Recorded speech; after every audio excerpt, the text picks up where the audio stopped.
তিনি বাংলার মহারাজ। তিনি বিসিসিআই এর প্রাক্তন প্রেসিডেন্ট সৌরভ গঙ্গোপাধ্যায়। গোটা দেশের কাছে এক গর্বের নাম। খেলা থেকে অবসর নেওয়ার পর শো দাদাগিরি সঞ্চালনা করছেন তিনি। ক্যামেরার সামনে অসম্ভব সাবলীল তিনি। যদিও প্রথম থেকেই ছিল না ক্যামেরার সামনে দাপট, সময়ের সঙ্গে সঙ্গে এই ফিল্ডেও নিজেকে প্রমাণ করলেন সৌরভ। অল্প সময়ের মধ্যেই সঞ্চালনা বিষয়টা রপ্ত করে ফেলেছেন। তার সঞ্চালিত দাদাগিরি এখন বাংলার বুকে অন্যতম চর্চিত রিয়ালিটি শো। এই ভূমিকায় তাকে আগে দেখা যায়নি। দাদাগিরি এক অন্য লক্ষ্যে তুলে ধরেছে তাকে। সকলের সঙ্গে হেসে কথা বলে, গল্প করে সকলের নজর কেড়েছেন তিনি। 22 গজের মহারাজ ড্রয়িং রুমেও ঝড় তুলেছেন। তবে জানেন কি এই শো থেকে আয় কত?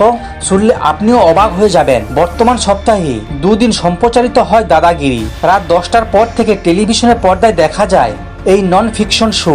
দাদাগিরিতে সঞ্চালনা করে প্রত্যেক সপ্তাহে আকাশ ছোঁয়া পারিশ্রমিক পান সৌরভ গঙ্গোপাধ্যায়।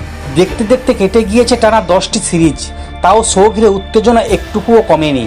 এপিসোড পিছু তিনি নিয়ে থাকেন 50 লক্ষ টাকা, মাসে যা গড় দাঁড়ায় 4 লক্ষ টাকা, যা নিতান্তই কম নয়।